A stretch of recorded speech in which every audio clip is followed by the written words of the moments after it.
Hey guys, it's been an eternity since I've made a video. It's the sleep disorder. It's kept me from making videos. So I think what I'm going to do, I decided something today. I am going to do a daily quick video, and I'm only going to tell you about 2 things. Well, maybe 3.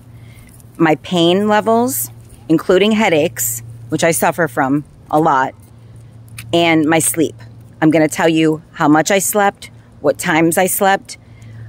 I really don't know a good app for a sleep chart. If anybody wants to chart my sleep and put it on a chart and tell me what you did or send it to me, you can do that. Or tell me a good app to use so I can chart my sleep. So here's what we're going to start out with. Today is November 17th. I think it's the 17th, 2022. We're going to start my sleep charting today. I don't know why I picked today to do it, I guess. And by the way, this is the first day that I've done any exercise in weeks and weeks and weeks, getting out for a walk with the dogs. Although I'm walking really slow. This is not really a workout in any sense of the word. I'm not even getting my heart rate up, not even close, because the dogs stop every 2 seconds. And I am, guys, going to make videos eventually. I'm going to start a different channel talking about the passing of my dog, Dusty, who died on, hate the word died, I feel like his soul lives on forever. On January 2nd, 2022, this year, he died. Passed on, went to Rainbow Bridge. I'm going to do a whole nother video about that, a whole nother series of videos about that. It was a really, really hard thing for me to deal with. Horrible sadness. He was everything to me, and I'm going to be telling you guys all about how I dealt with that and my beliefs in the afterlife and just everything about what I experienced and how do I keep myself from crying, how do I keep myself from constantly feeling in a horrible, depressed mood from missing him. I want to help as many people as I can out there with the grief process. And one thing I want to tell you is if I didn't have these 2 dogs and if I didn't have my millions of cats, I never would have gotten through the pain. I can't imagine losing a pet and coming home to nobody. I can't even imagine it. That would never happen for me. Never, never, never.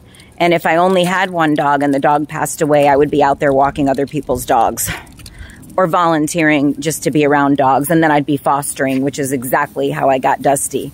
I fostered him after I lost my first dog. So I fostered him and then I adopted him, and I'll tell you guys all about that in my other videos. But for now, I want to talk to you guys about everybody who followed my previous videos, which I, of course, didn't have a lot of subscribers, but that's because I didn't keep up my videos. I was never diagnosed with something called non-24, which is what I thought I had, but I never really got to any sleep specialists that even knew about non-24. I just had pretty much thought in my mind that's what I had after all the research and reading and groups I had joined. It's really felt like that's what I had. I think, even though my doctors haven't diagnosed me with anything because I haven't had a sleep test, because in my mind, I'm being very logical, I don't think you can have a sleep test with a circadian rhythm disorder that keeps you awake for 24 to 48 hours at a time. Because what are they going to be testing? Usually when people do sleep tests, they're doing tests for apnea. Now, I may have apnea, and you can have a circadian rhythm disorder with apnea, but you can also have apnea without a circadian rhythm disorder. So what I have is a circadian rhythm disorder. Most likely what I believe I have is something irregular sleep-wake disorder. You guys can look it up.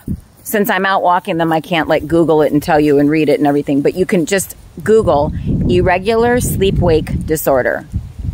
And basically, I don't have a circadian rhythm, which means my body doesn't know whether it's day or night at any time, which means my body doesn't know when it's time to go to sleep or when it's time to wake up. And I have a very long wake period.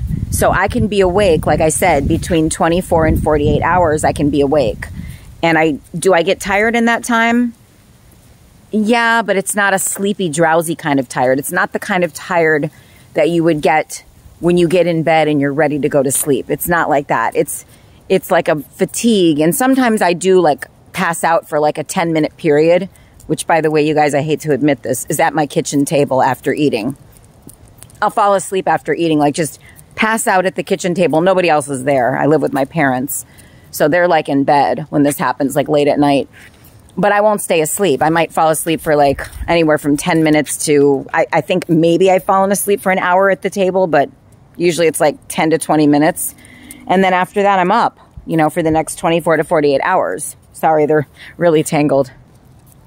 Anyway, I will get more into all of that. But for right now, since I'm walking them, I guess I could tell you a little bit more, but I can't think of more to tell right now because I want to go more into detail about this disorder and how long. Well, maybe I could tell you now. Basically, all right, I'm going to tell you guys this in a nutshell. I was always a baby and a child that liked to stay up at night. I had a really hard time sleeping, I think, even as a baby. My mom told me that I used to love taking naps. So I was that kid that would jump in bed in the afternoon and love to sleep in the afternoon. And that continued my whole life, really. Even when I was like in high school, well, that's when it got really bad, actually. That's when things got really bad with my sleep. What was happening in high school was that I would stay up all night long. And also I was a dancer, a ballerina. So I took dance classes that were about 5 p.m., 5, 6 p.m. The classes would end, it depended what year it was, but the older I got, the later the classes were. So I think the latest class was 6:30 p.m. and it would finish at 8 p.m. After that, if I was in any kind of a ballet production, we would have rehearsals. Those were usually Christmas time, like the Nutcracker and stuff, not usually all year through. So let's say it was, I don't know, a few months before Christmas and we had these rehearsals. We would usually finish them about 10, 11 o'clock at night. But that was a lot of the time, well, yeah, some of it was during break from school. So, but if we didn't have rehearsals, usually I would be done with my dance class about 8 p.m. And then by the time I got home, it would be 8:45 or 9 because it was a little bit of a drive. Then, you know, you get home, you shower, you eat, then you do your homework, or I did anyway, because I would never do it in the afternoon because I would take a nap. So I would be up all night. I wouldn't even get tired till 4 or 5 in the morning. And then what time do I got to get up for school? Like 6. So I was sleeping anywhere from 1 to possibly 3 hours before school started. That's all I would sleep at night, 1 to 3 hours before going to school. And then I would fall asleep in all my classes in school. And thank God I was a pretty smart kid. I mean, I really didn't even have to do my homework or really even listen that much in class. And I got through school with A's and B's. So I guess, I don't know, maybe I was smart because I really didn't pay attention in school and I got pretty good grades. So, and school was very boring for me. I never thought of myself as an academic person. I wanted to be a performer and that's it. I wanted to dance and sing my heart out and that was it.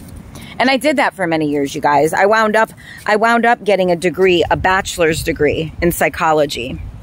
And then I studied hypnosis, which I'm not doing as a career. But one day, I hope I will, because I think I would be great as a therapist, life coach, and hypnotherapist, because I would really love to help people. Right now, I'm helping a lot of animals, too. I don't want to be a vet, but I don't like blood, and I don't like the idea of having to put any animals down. But I do love helping animals to stay healthy. That's a whole nother thing. I'll put that in my videos about the animals. But anyway, so that's when the sleep disorder got really, really bad. And it just got worse and worse and worse. Now, for many years, I had what was called delayed sleep phase syndrome. That was not diagnosed either, but clearly that's definitely what it was. And I'll explain that. So delayed sleep phase syndrome basically means, in a nutshell, that you're a night person. That's all it means. It means that you go to sleep very late and you wake up very late. And there's nothing wrong with that. There's nothing wrong with that if you can find a lifestyle that's conducive to keeping with your schedule, right? So a lot of people work nights. There's nothing wrong with that. Working nights at a restaurant, I did it for many years. Working nights being an actress, I did that in the theater many years. Working nights as a nurse or a doctor. These are things, people do this all the time, right? And they generally do it, well, for two reasons. Either one, they're naturally a night owl, or number two, they can't get a better job, you know, better hours at a job. Maybe they get paid more overnight. However, I would highly recommend that if you're not a natural night owl, that you definitely should not be staying up all night and forcing yourself into a sleep schedule that your body is not normally going to do, because it just goes, if it's going against your natural body clock, you're going to suffer big time in any capacity. So that's what's so hard about my condition, is that, sorry you guys that I got the dogs here, so there's literally every way I turn, there's like different lighting. This is the best lighting right here. Wow, wish I could stay like that. Anyway, with my situation, because I don't have a circadian rhythm, I can't say that I'm going against it ever. The only thing I can tell you, I am going against it when I have to set my alarm on a day when I haven't slept for 48 hours. So I'll give you an example. This is a perfect example. I had a dental appointment that I was supposed to go to 2 days ago. And guess what, you guys? This is now the 4th time that I've missed this appointment. The 4th time, because of my sleep.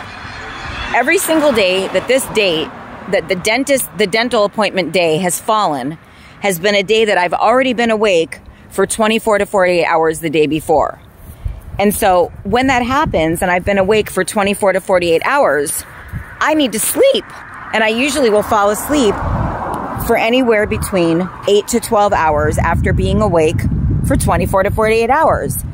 It's amazing. Like, for instance, today, which I was gonna close this video by telling you guys the times that I slept today. So if anyone wants to follow my videos for the next like 2 weeks, I mean, I'd love for you to follow them for a lot longer, but for the next 2 weeks, I'm going to be saying what time I slept, talk to you guys about my headache pains, my body pains, because I was diagnosed with fibromyalgia as well, which is all probably part of this connected to the sleep disorder, because it all starts with a part of your brain called the HPA axis of the brain. I'll get more into all that. That's the pituitary axis of your brain. I'm going to tell you guys more about that. And it's not hypopituitary. I just forgot the first word. Isn't that crazy? I know all you scientists and anatomical people out there, and nurses and doctors that might be watching my video will know. And it's literally just escaping my brain the first letter, the first word that starts with H. Oh, you guys, that's going to make me crazy. I'm going to want to, later on, if I watch this video to edit it, I'm going to go back and I'm going to be like, how can I forget that word? Anyway, I'll skip over it for now, but I just want to say this. And it is killing me that I can't remember the word. But every single day that this dental appointment has fallen on a day when I've already been awake for 24 to 48 hours. And today, for example, I have been awake today. It is now currently 5:30 p.m. Okay, about 5:30 p.m. I have now been awake since, I can't do the math in my head, since midnight last night. I've been awake since midnight last night. So from midnight last night to 12 today, that was already 12 hours. So I've been awake for 15 and a half hours right now. And guess what, you guys? Normal people that don't have a sleep disorder normally get tired between 15 and 17 hours after being awake. That's like normal. Like most people that have been awake, as long as I've been awake, will go to sleep for the night after they've been up for 15 to 18 hours. But for me, it doesn't work like that. Like, I'm going to now be awake. It's 5:30 p.m., right? I've been up since midnight last night. I probably will be awake at least till probably 4 o'clock in the morning. So do the math. From midnight last night till midnight tonight is 24 hours, right? And then if I stay awake, and I'm not planning this in my head, I'm just thinking around the time I'll probably get tired, which I will report to you guys later. And I don't go against my body. If I'm getting tired, I go to sleep. If I'm awake, I don't. Just simple as that. Very hard to go against it. It's very hard to force myself to go to sleep when I'm not tired. It just doesn't work. It doesn't work. And I have to take sleeping pills, and then I feel like even worse. But anyway, so if I do go to bed at 4 o'clock in the morning, that means I will have been up for 28 hours, right? And I will report later and let you guys know what time I go to sleep. But for now, on November 17th, 2022, I just want to let you guys know that after I had been awake for 48 hours, Had to stop there because the dog was barking. But anyway, so yesterday, after being awake for 48 hours or so, I went to sleep. I got in bed. You guys can write this down so we can form my chart. I'm going to write it down too, but it would be great if somebody could help me and like insert it into an app or let me know an app to use. After being awake for 48 hours, I went to sleep yesterday at about 1 o'clock in the afternoon. Again, after being awake 48 hours, I have to emphasize that. I took a half of a sleeping pill, maybe a third of it. It's called temazepam. It's actually my father's sleeping medication. And I can get a prescription of it. I just haven't asked. Anyway, he's got these 30 milligram capsules, and I just empty out like maybe a third of it. So I'm taking, I don't know, what could be 7 milligrams of it or something like that, right?